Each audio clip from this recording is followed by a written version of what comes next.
All right, let's jump right in, shall we? Welcome to our very first deep dive. Oh, this is I exciting. know, right? We're kicking off a pretty massive project here. Like truly massive. A 61-part series exploring the wild and wonderful world of Western philosophy. Whoa, 61 parts. Buckle up, it's going to be a long ride. I'm ready. Where are we headed first? Our compass for this intellectual adventure is Bertrand Russell's History of Western Philosophy. A classic. And our first stop, ancient Greece, to meet one of the heavyweights of philosophy, Plato. Plato, yeah, his ideas are like everywhere, even if you've never actually read his work. I know what you mean. It's mind-blowing how someone from over 2,000 years ago can still shape how we think about, well, everything. Totally. So what aspect of Plato's brain are we picking today? Today's philosophical adventure takes us to Plato's Utopia, as described in his work Republic. Republic. That's a big one. It is. It's a cornerstone of Western political thought and a great place to start if you're interested in how ideas about justice, virtue, and the ideal state have evolved over time. Okay, utopia. Now that sounds kind of optimistic for a philosopher. Right. You don't usually associate philosophy with, like, sunshine and rainbows. More like existential dread and questioning the meaning of life. Exactly. So what kind of world did Plato envision? Well, he was kind of inspired by Sparta, that super strict, military-focused city-state. Ah, the Spartans. Always up for a good challenge. He saw something appealing in their order and discipline, their whole vibe. I can see that. A society where everyone knows their place and everything runs like a well-oiled machine. Yeah, something like that. He thought those elements could be the foundation of a truly just society. So picture ancient Greece, but swap out democracy for a system where everyone has a specific role to play. Yeah, like a giant, intricate puzzle where each piece fits perfectly. I like that analogy. So how did Plato divide up the pieces of his utopian puzzle? He had three main classes: guardians, auxiliaries, and producers. Okay, let's break that down. Who are the guardians? These guys are at the top of the pyramid. Think philosopher kings, the brainiacs responsible for ruling based on reason and wisdom. So not just anyone can rule in Plato's utopia. Nope. You need serious intellectual horsepower even to apply for the job. Makes you wonder what Plato would think of modern-day elections. Oh, I'm sure he'd have some thoughts. But let's get back to the utopia structure. Below the guardians, you've got the auxiliaries. And they are. The warriors, basically. Their whole deal is strength, discipline, unwavering loyalty, all geared towards defending the state. Right, so you've got the brains making the rules and the brawn keeping everyone safe. What about the rest of us? Where do we fit into this utopia? That's where the producers come in. The everyday folks, the ones keeping society running. Exactly. Craftspeople, farmers, merchants, everyone involved in providing for the material needs of society. Gotcha. So a very clear hierarchy. But isn't that like a bit unfair? If you're born a producer, are you stuck there forever? That's one of the stickier points with Plato's Utopia. He believed that justice meant everyone sticking to their assigned role, fulfilling their specific duty without stepping on anyone else's toes. So a baker bakes, a warrior fights, a philosopher king rules, and everyone stays in their lane. Right. Harmony comes from everyone playing their part, not trying to be something they're not. But what if you're a really talented baker who also happens to be like a philosophical genius, or a warrior who's also a brilliant strategist? It seems like a lot of wasted potential. That's a totally valid critique, and it brings us to one of the most controversial aspects of Plato's Utopia, those philosopher kings. Yeah, they seem like a pretty crucial piece of the puzzle. Absolutely. Plato argued that these philosopher kings, because of their deep understanding of philosophy, especially this thing called the forms, would be like immune to the corruption of power. Wait, hold up. The forms. Yeah, we'll get to those. They're a whole other rabbit hole. Okay, but back to the philosopher kings. Plato thought they'd be immune to corruption. Really. He did. He believed they'd rule wisely and justly, always putting the needs of the state above their own. That's a pretty big assumption. Are we really supposed to believe that anyone, even the wisest philosopher, can resist the temptations that come with absolute power? You're hitting on one of those age-old dilemmas of political philosophy.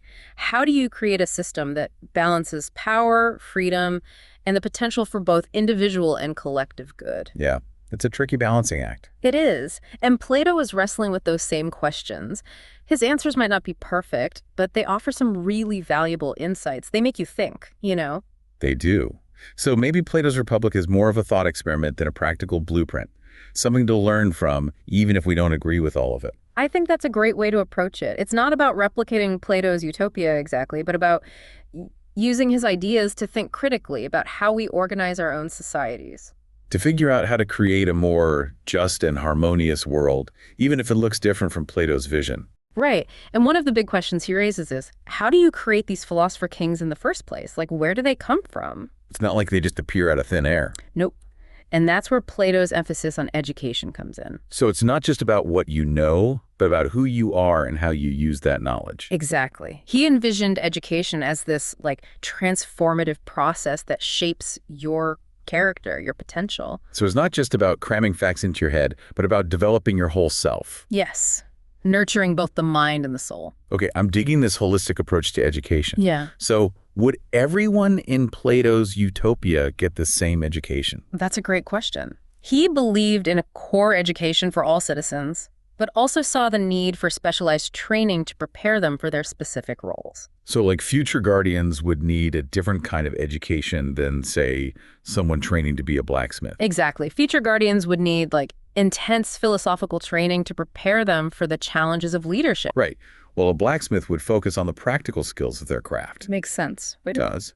But even with this super specialized education, there's still that question about those philosopher kings. Like, can they really resist the pull of power? It all seems to come back to those mysterious forms we talked about earlier. Yes, the forms. Now things are about to get really interesting. This is where Plato's metaphysics comes in. Metaphysics. Sounds intense. It is. We're talking about the nature of reality itself, the big questions about what's real and how we know it. Okay, I'm ready to dive into the deep end of the philosophical pool. Great. So imagine for a moment that there's a realm beyond the physical world, something you can't access through your senses, but through your mind, through reason and contemplation. Okay, I'm picturing something like a hidden dimension of reality. Not a bad analogy. Yeah. And this is where the forms reside, according to Plato. The forms, what are those exactly? Think of them as like perfect blueprints of everything we experience in the physical world, like the ultimate ideal of everything. So like for every concept we have, justice, beauty, even a chair, there's a perfect, unchanging version of it existing in this other realm. Exactly. The world we experience with our senses is just a shadow play compared to the real deal, the realm of the forms. Wow, that's a pretty mind-blowing concept. Yeah. But how does this connect to Plato's utopia and those philosopher kings? Well, for Plato, the forms aren't just abstract ideas. They're the source of truth, goodness, and beauty, the guiding principles for everything. Okay, so they're like the ultimate moral compass. You could say that. And because the philosopher kings are the only ones who can really grasp these forms through reason, they're the ones best equipped to rule. I'm starting to see the connection. The philosopher kings, by understanding the forms, have access to this ultimate source of truth and goodness, and they can use that to guide society. Precisely. They're the bridge between this perfect realm of forms and the messy, imperfect world we live in. But hold on a second. How do we even know these forms exist? We can't see them, can't touch them, and it all seems very theoretical. That's the thing about metaphysics. It deals with concepts that are beyond our everyday experience. So is this just a philosophical mind game, or is there something more to it? For Plato, the forms were not just a mental exercise. They were the key to understanding the true nature of reality. Okay, so the theory of forms might be a tough nut to crack, but it seems essential to understanding Plato's utopia and his ideas about how society should be structured. Absolutely. And believe it or not, we've only just scratched the surface. I have a feeling this is just the beginning of our philosophical journey. Oh, it definitely is. There's so much more to explore. I can't wait. So where were we? Yes, those forms. They're really central to Plato's thinking. Yeah, I'm still processing that whole concept of a perfect realm of concepts. It's a real head trip. But remember, for Plato, understanding the forms isn't just an intellectual exercise. It's like a moral imperative. Right. It's about aligning yourself with those perfect ideals, living a virtuous life. Okay, I see the connection to ethics and morality. And it ties back to those philosopher kings. The ones who are supposedly immune to the corrupting power. Exactly. Plato believed they could grasp the true nature of justice, beauty, goodness, because they could access this realm of perfect forms. Through reason and contemplation, I get it. But let's be real for a second. Yeah. Who's to say these philosopher kings, even if they understand the forms, won't use that knowledge for their own benefit? Power corrupts. Right. That's a valid concern, a question that's haunted political philosophers forever. Like, how do you create a system where those in power don't abuse it?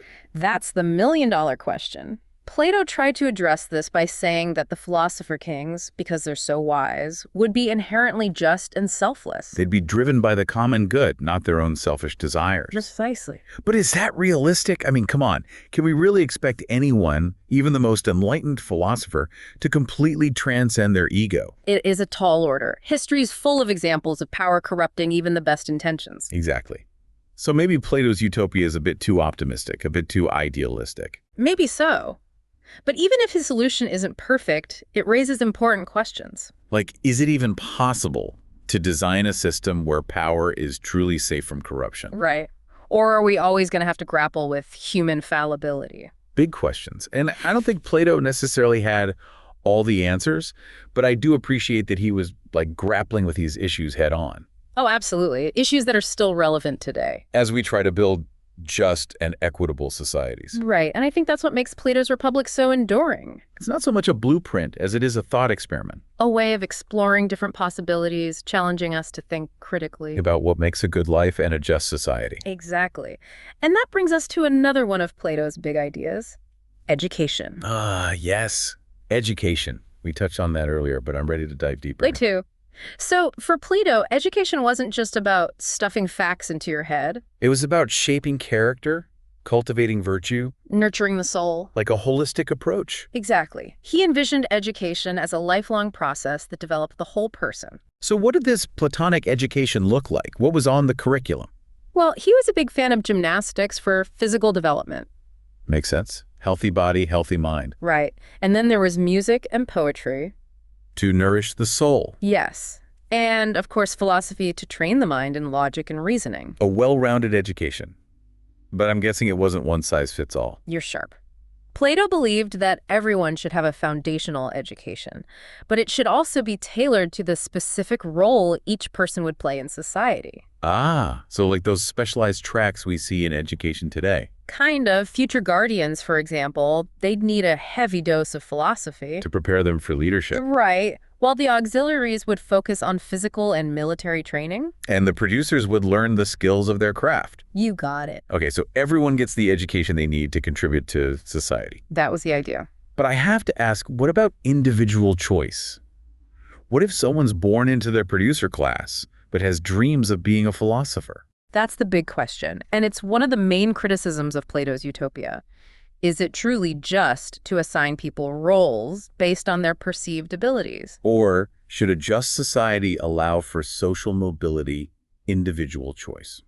It's a complex issue, and I think it's important to remember the historical context here. Plato was writing during a time of political turmoil. Athenian democracy was in trouble. Exactly. He was searching for a more stable, just form of government. So his utopia was partly a reaction to the chaos of his own time. Right. And while his solutions might seem extreme to us now, they were rooted in a desire for a better world. It makes you think about how our own historical context shapes our political views. For sure. And even though Plato's Utopia might not be a perfect model, it still has valuable lessons for us. Like his emphasis on education as a way to cultivate virtue. Totally. And his ideas about leadership, though maybe a bit idealistic, still give us something to aspire to. What do you mean? Well, he believed that true leaders should be driven by wisdom, not just power or ambition. They should serve the common good. Exactly. Qualities we should look for in our leaders today. Absolutely. It makes you think about how we can identify and nurture those qualities in our own time. Big questions. And Plato's Republic gives us a framework for exploring them. It reminds us that political philosophy isn't just an abstract thing. It's about grappling with real-world challenges. About striving for a more just and equitable society. Couldn't have said it better myself. But, you know, we've been focusing a lot on the theoretical side of Plato's Utopia. Yeah. What about the practical implications? Yeah, good point. Like, how would his ideas actually play out in real life? Right. And one area where this gets really interesting is his views on women. Ah, yes. Plato's perspective on women. That's a topic I'm really curious about. Well, prepare to be surprised because Plato is way ahead of his time on this one. Okay, now I'm intrigued. Let's dive in and see what Plato had to say about the role of women in his utopia. All right, so women in Plato's utopia. Lay it on me. What was Plato's take on all this? Well, get this. Plato believed that women, despite physical differences, had the same intellectual and moral capabilities as men. Really? That's pretty radical for ancient Greece, isn't it? Oh, absolutely. It was a pretty revolutionary idea for his time. So what did he think women should be allowed to do in his utopia? He argued that women should have equal access to education and that they could excel in any role. Any role? You mean like even As guardians. Whoa, women philosopher kings. Now that's a concept. Right. I mean, you can imagine the controversy that sparked back then. Yeah, Athenian society wasn't exactly known for its progressive views on gender equality. You got that right. Women were mostly confined to the home, taking care of the family. But Plato was like, nope, we're not doing that in my utopia. Pretty much. He thought excluding women from intellectual and political life was a huge mistake. Not just unjust, but also bad for society as a whole. Exactly. He believed that a truly just and flourishing society needed everyone to contribute their talents, regardless of gender. Makes sense. So was his idea of women philosopher kings like purely theoretical, or did he see real-world examples of women exercising leadership? Well, it's hard to say for sure, but he might have been inspired by the Spartan women. No, those Spartans, they always did things their own way. Right, and Spartan women were known for being strong, independent, and influential. So even back then, there were societies where women had more prominent roles. Absolutely. And I think Plato saw that and incorporated it into his philosophy. Interesting. So even though his utopia was never actually built, his ideas about gender equality were pretty ahead of their time. Definitely. He helped plant the seeds for later feminist thought. It makes you wonder how history might have unfolded differently if more people had listened to him back then. For sure. But even though his utopia remained a vision, his ideas had a lasting impact. They influenced thinkers and reformers who fought for women's rights centuries later. So his ideas, even if they didn't change things immediately, helped pave the way for progress down the line. Exactly. It's a reminder that even seemingly radical ideas can have a ripple effect, shaping the future in unexpected ways. That's pretty cool. But as we wrap up our deep dive into Plato's Republic, I'm curious, what's the big takeaway for us today? What can we learn from a text that's over 2,000 years old? That's the question, isn't it? I think one of the key takeaways is that Plato's Republic gives us a framework for thinking about the big challenges of social organization. Like, what does it mean to create a just and equitable society? Right. It forces us to confront questions about the relationship between the individual and the community, the role of education, the dangers of power. The questions Plato is wrestling with, they're timeless. Just as relevant now as they were back then. Totally. Yeah. And while we might not agree with all of his answers, engaging with his ideas helps us examine our own beliefs about how society should work. So it's about using Plato's work as a starting point for our own thinking about these big issues. Exactly. It's about keeping that philosophical conversation going, even across centuries. I like that. So, dear listeners, as we conclude this deep dive, we encourage you to keep those philosophical gears turning. Think about what resonated with you from Plato's Utopia, what challenged your assumptions. And how his ideas might inform our own quest for a more just and fulfilling world. Because that's what philosophy is all about, isn't it? Asking the big questions, searching for meaning. And this is just the beginning, folks. We've got 60 more deep dives to go, each exploring a different thinker, a different perspective. Buckle up. It's going to be a wild ride through the history of Western philosophy. So until next time, keep those minds open, those questions flowing, and we'll see you on our next philosophical adventure.